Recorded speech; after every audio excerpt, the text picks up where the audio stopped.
Live from Fargo and serving you on TV, online, and on the go. This is Valley News Live at 6.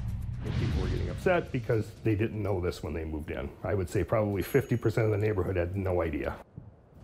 The city of Mapleton has long debated the way sidewalks and other amenities are paid for. According to residents, the town has changed its stance on who pays for new sidewalks several times. It's a story brought to our attention on our whistleblower hotline. Valley News Team's Rose Itzkovitz has been following the issue, and she joins us live in our studio with the latest. Rose? That's right. This issue was just discussed heavily at the last City Hall meeting at the end of October. The city decided to pay for a mistake it apparently made, only sending letters to some residents citing assessments for sidewalks that the city has already put in. The amount the city said it would cover comes to at least $30,000. But now it's planning on reassessing everything again, and residents say they're tired of being jerked around. Adam Mueller's lived in Mapleton for about 10 years. He says the town's always charging for something. Specials just kept coming with the park, and then they redid the street and the water tower, and it just kept compiling, and people were getting upset because they didn't know this when they moved in. I would say probably 50% of the neighborhood had no idea. And now it's about sidewalks.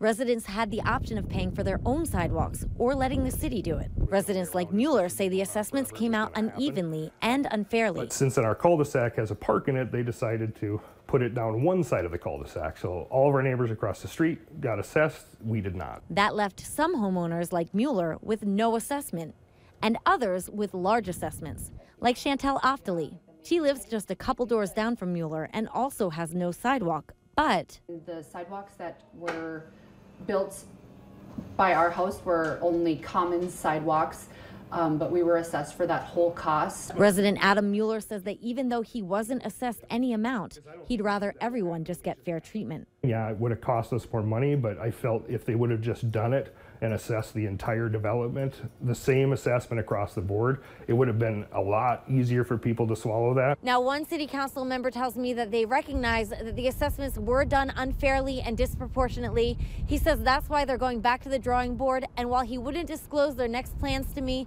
he says they're going to crunch the numbers and make sure they come back with fair assessments for everyone, and those assessments are due in 2018 now. In Mapleton, Rose Itzkovitz, Valley News Live. And we'll continue following this issue over sidewalks in Mapleton until the city decides what it's going to do. In the meantime, if you need help with a serious issue in your community, call our whistleblower hotline. The number is on your screen, 237-6576. You can leave your tip, and then we will do our best to get to the bottom of it.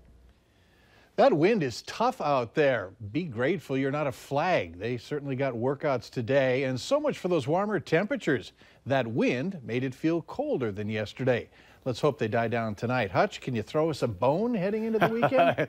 I can throw you a bone, but I can't throw you a break on the wind speeds. Now, today, we did see them gust over 40 miles per hour up and down the Red River Valley and out towards Carrington. A lot of 30-plus mile report gusts as well. Presently, wind speeds are from the south, 15 to 20 miles per hour. Fargo still gusting over 35. And it does look like we will remain breezy throughout the evening. Temperatures are warmest to the south and west of the FM area, teens up in northwest Minnesota, with a few flakes developing in northeast South Dakota and along the international border. Possibility continues there for that trend as well. Temperatures will be fairly steady as we go through the evening hours, and the wind steady as well. Mike, overnight the wind will die down a bit, so maybe you can grab that kite and head out about 4 a.m. It might be a little better. I have better news for the weekend, however. No kiting for me. Okay. Make sure that you have the Valley News Live Storm Team weather app so you can keep up with the weather anytime, anywhere. You'll get the latest forecasts and conditions so you can plan your day. Just search VNL Weather in the App Store and download it for free. A former North Dakota woman accused of being an accomplice to murder is pleading not guilty. 38-year-old Crystal Herman lived in Warwick, North Dakota before moving to the Twin Cities. She's charged with helping her husband, Billy, kidnap and kill 36-year-old Amanda Angst from the Warwick area in October 2015.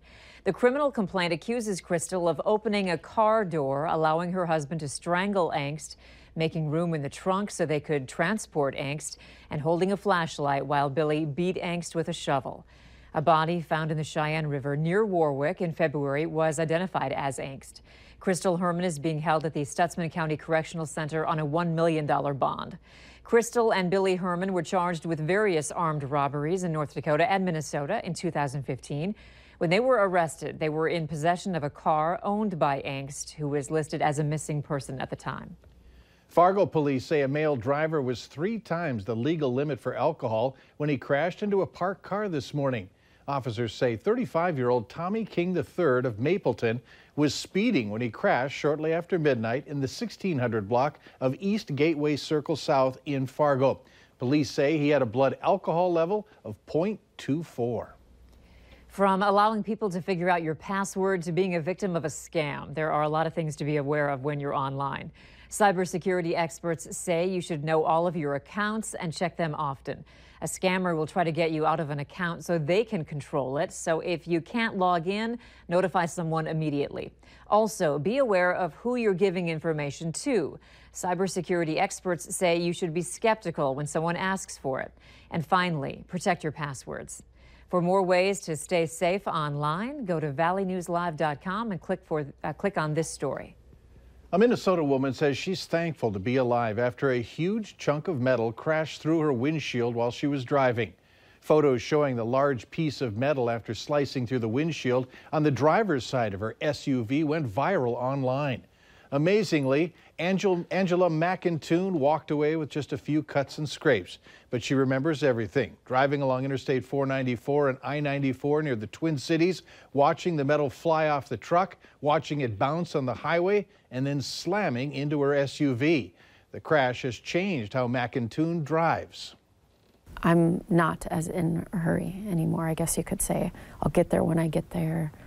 I pay attention. I'm just more.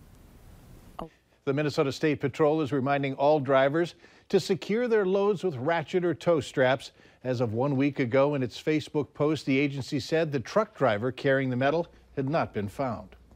They are some of the most beautifully decorated Christmas trees in the valley. Later on Valley News Live at 6, where you can see them all and how they'll benefit area families. Up next, defying the odds in a big way. What links 3 generations of family members?